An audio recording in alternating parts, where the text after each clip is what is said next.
ವರ್ಷದಿಂದ ನಾನು ವಿವಿಧ ಕ್ಷೇತ್ರದಲ್ಲಿ ವಿಶ್ವ ಹಿಂದೂ ಪರಿಷತ್ ಬಜರಂಗ ದಳ ಧರ್ಮ ಜಾಗರಣದಲ್ಲಿ ಶ್ರೀಧರ್ ಬಿಜೂರು ಕೆಲಸ ಮಾಡಿದ್ದಾರೆ. ರಾಷ್ಟ್ರೀಯ ವಿಚಾರ ಬಂದಂಥ ಸಂದರ್ಭದಲ್ಲಿ, ಚುನಾವಣೆಯ ಸಂದರ್ಭದಲ್ಲಿ, ಎಲ್ಲ ಚುನಾವಣೆಯಲ್ಲೂ ಕೂಡ ಭಾರತೀಯ ಜನತಾ ಪಾರ್ಟಿಗೆ ನಾನು ಕಾರ್ಯಕರ್ತನಾಗಿ ದುಡಿದಿದ್ದೇನೆ. ಇತ್ತೀಚಿನ ದಿನದಲ್ಲಿ ಭಾರತೀಯ ಜನತಾ ಪಾರ್ಟಿಯಲ್ಲಿ ಕಾರ್ಯಕರ್ತರ ಕಡೆಗಣನೆ ಆಗ್ತಾಯಿದೆ ಅನ್ನುವ ಕೂಗು ಕಾರ್ಯಕರ್ತರಲ್ಲಿ ಕೇಳಿ ಬಂದಂಥ ಸಂದರ್ಭದಲ್ಲಿ ಆ ಕಾರ್ಯಕರ್ತರ ಧ್ವನಿಯಾಗಿ ನಾನು ಒಂದು ಸಂಘಟನೆ ಮಾಡಿಕೊಂಡೆ. ಅದೇ ಸಂದರ್ಭದಲ್ಲಿ ಮಾನ್ಯ ಈಶ್ವರಪ್ಪರವರು ಈ ಲೋಕಸಭಾ ಚುನಾವಣೆಯ ನಿಮಿತ್ತ ತಾನೊಬ್ಬ ಅಭ್ಯರ್ಥಿ, ನಾನು ಮೋದಿಯ ಪರವಾಗಿ ರಾಷ್ಟ್ರಭಕ್ತರ ಬಳಗ ಮಾಡಿಕೊಂಡಿದ್ದೇನೆ, ನಾನು ಈ ಬಾರಿ ಇಲ್ಲಿ ಚುನಾವಣೆ ನಿಲ್ತಾ ಇದ್ದೇನೆ, ನನಗೆ ನೀವು ಎಲ್ಲ ಬೆಂಬಲ ಸೂಚಿಸಬೇಕು ಅಂತಂದೇಳಿ ಹೇಳಿ ಕೇಳಿಕೊಂಡ್ರು. ರಾಷ್ಟ್ರಕ್ಕಾಗಿ ಮೋದಿ ಇದ್ದಾರೆ, ಮೋದಿ 370 ಆ್ಯಕ್ಟನ್ನು ತೆಗೆದು ಹಾಕಿದ್ದಾರೆ, ಕಾಶ್ಮೀರದ ಜನರಿಗೆ 35A ಕೊಟ್ಟಿದ್ದಾರೆ, ರಾಮ ಮಂದಿರ ಕೊಟ್ಟಿದ್ದಾರೆ ಅಲ್ವಾ. ಎಲ್ಲ ಸಂದರ್ಭದಲ್ಲೂ ಕೂಡ ಮೋದಿಯನ್ನು ನೆನೆಸ್ಕೊಳ್ತಕ್ಕಂಥ ಸಾಕಷ್ಟು ಕಾರ್ಯಕ್ರಮಗಳು ನಮ್ಮ ಕಣ್ಮುಂದೆ ಇದ್ದಂಥ ಸಂದರ್ಭದಲ್ಲಿ ಮೋದಿ ಹೆಸರು ಹೇಳಿ ಯಾರು ಬಂದ್ರೂ ಕೂಡ ನಾವು ಸಪೋರ್ಟ್ ಮಾಡುವಂಥ ಮಾನಸಿಕತೆ ನಾವು ಬೆಳೆಸ್ಕೊಂಡಿದ್ದೇವೆ. ಆ ಸಂದರ್ಭದಲ್ಲಿ ಸ್ಥಳೀಯ ವಿಚಾರನೂ ಇತ್ತು ಮತ್ತು ಮೋದಿಯ ಕಾರ್ಯಕ್ರಮವೂ ಇದೆ ಅನ್ನೋ ಕಾರಣಕ್ಕೆ ಈಶ್ವರಪ್ಪ ಅವರಿಗೆ ನಾವು ಬೆಂಬಲಿಸಿದ್ದು ಸತ್ಯ.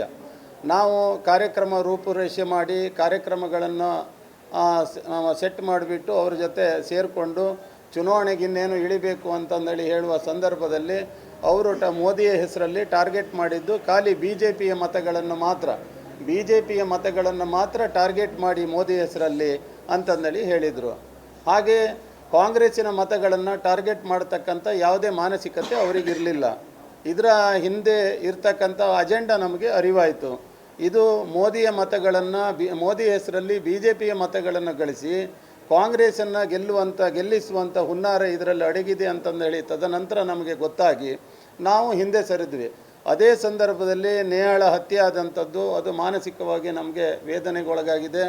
ಜಿಹಾದಿಗಳ ಅಟ್ಟಹಾಸ ಜಾಸ್ತಿ ಆಗ್ತಾ ಇದೆ ರಾಜ್ಯದಲ್ಲಿ, ಕಾಂಗ್ರೆಸ್ ಸರ್ಕಾರ ಅವರಿಗೆ ಸಹಕಾರ ಕೊಡ್ತಾ ಇದೆ ಅನ್ನುವ ಕಾರಣಕ್ಕೆ ನಮ್ಮೆಲ್ಲ ಕಾರ್ಯಕರ್ತರು ನಾವು ಒಟ್ಟುಗೂಡಿ ಈ ಬಾರಿ ನಾವು ರಾಷ್ಟ್ರೀಯ ಚುನಾವಣೆ ಇದು, ನಮ್ಮ ಸ್ಥಳೀಯ ವಿಚಾರವನ್ನು ಗೌಣವಾಗಿಸಿ ರಾಷ್ಟ್ರೀಯ ವಿಚಾರದಡಿಯಲ್ಲಿ ನಾವು ಮೋದಿಯವರನ್ನು ಗೆಲ್ಲಿಸಬೇಕು ಮತ್ತು ರಾಘವೇಂದ್ರ ಕೈ ಬಲಪಡಿಸಬೇಕು ಅಂತಂದೇಳಿ ಹೇಳುವ ನಿಟ್ಟಿನಲ್ಲಿ ನಾವೆಲ್ಲ ಅಲ್ಲಿಂದ ಹೊರಗೆ ಬಂದು ನಾವು ಇವತ್ತು ಈ ಪತ್ರಿಕಾಗೋಷ್ಠಿಯನ್ನು ಕರೆದಿದ್ದೇವೆ.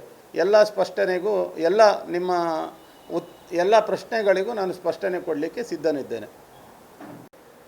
ಇವತ್ತು ತನಗೆ ಸ್ವತಃ ಅಥವಾ ತನ್ನ ಮಗನಿಗೆ ಚುನಾವಣೆಯಲ್ಲಿ ಸ್ಪರ್ಧೆ ಮಾಡಲಿಕ್ಕೆ ಅವಕಾಶ ಸಿಗಲಿಲ್ಲ ಅನ್ನುವ ಕಾರಣಕ್ಕೆ ಈಶ್ವರಪ್ಪನವರು ಇವತ್ತು ಈ ಲೋಕಸಭೆ ಅಂದರೆ ಶಿವಮೊಗ್ಗ ಲೋಕಸಭಾ ಕ್ಷೇತ್ರಕ್ಕೆ ಅಭ್ಯರ್ಥಿತನವನ್ನು ಘೋಷಿಸಿಕೊಂಡಿದ್ದಾರೆ.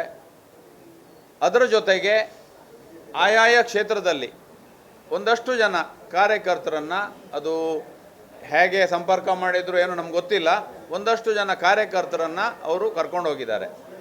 ಅವರು ಹೇಗೆ ಕರ್ಕೊಂಡು ಹೋಗಿದ್ದಾರೆ ಕೇಳಿದರೆ, ಮೋದಿ ಅವರ ಫೋಟೋವನ್ನು ಹಾಕ್ಕೊಂಡು ನಾನೊಬ್ಬ ರಾಷ್ಟ್ರಭಕ್ತ, ಮೋದಿಯೂ ರಾಷ್ಟ್ರಭಕ್ತ, ಮೋದಿಯವರ ಕೈಯನ್ನು ಬಲಪಡಿಸಲಿಕ್ಕೆ ನಾನು ಇವತ್ತು ರಾಜಕಾರಣಕ್ಕೆ ಬಂದಿದ್ದೇನೆ ಅಂತೇಳಿ ಹೇಳುವಂಥ ಒಂದು ಮಾಹಿತಿಯನ್ನು ನಮ್ಮಲ್ಲಿ ಕೆಲವರಿಗೆ ಕೊಟ್ಟು ಅವರೊಳಗೆ ಗೊಂದಲವನ್ನು ಸೃಷ್ಟಿ ಮಾಡಿ ಅವರನ್ನು ಕರ್ಕೊಂಡು ಹೋಗಿದ್ದಾರೆ.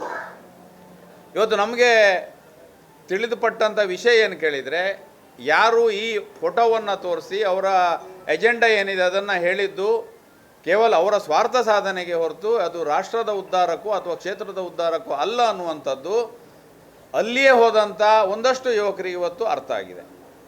ಆ ಕಾರಣಕ್ಕೆ ಸ್ವತಃ ಯಾರು ನಮ್ಮಲ್ಲಿ ಗುರುತಿಸ್ಕೊಂಡವರು, ಅಥವಾ ಅದು ಪಕ್ಷ ಇರ್ಬೋದು ಅಥವಾ ನಮ್ಮ ಪರಿವಾರ ಸಂಘಟನೆ ಕಾರ್ಯಕರ್ತರು ಯಾರಿದ್ದಾರೆ ಅವರೆಲ್ಲರೂ ಕೂಡ ಅವರೇ ನಮ್ಮನ್ನು ಸಂಪರ್ಕಿಸಿ ಇವತ್ತು ನಾವು ಮೋಸಕ್ಕೆ ಒಳಪಟ್ಟಿದ್ದೇವೆ, ನಮಗೆ ಏನೋ ತೋರಿಸಿ ಏನೋ ಮಾಡ್ತಾ ಇದ್ದಾರೆ, ಹಾಗಾಗಿ ನಾವು ಯಾರೂ ಅಲ್ಲಿ ಕೆಲಸ ಮಾಡಲಿಕ್ಕೆ ಆಗೋದಿಲ್ಲ, ರಾಷ್ಟ್ರಭಕ್ತ ಮೋದಿಯ ನೆರಳಿನಲ್ಲೇ ನಾವು ಕೆಲಸ ಮಾಡುವವರು, BJPಯನ್ನು ಗೆಲ್ಲಿಸಲಿಕ್ಕೆ ನಾವು ಕೆಲಸ ಮಾಡುವವರು ಅಂತೇಳಿ ಹೇಳಿ ಇವತ್ತು ನಮ್ಮ ಜೊತೆ ಬರುವ ಒಂದು ಕೆಲಸ ಮಾಡುವಂಥ ಒಂದು ಉಮೇದುವಾರಿಕೆಯನ್ನು ತೋರಿಸಿದ್ದಾರೆ.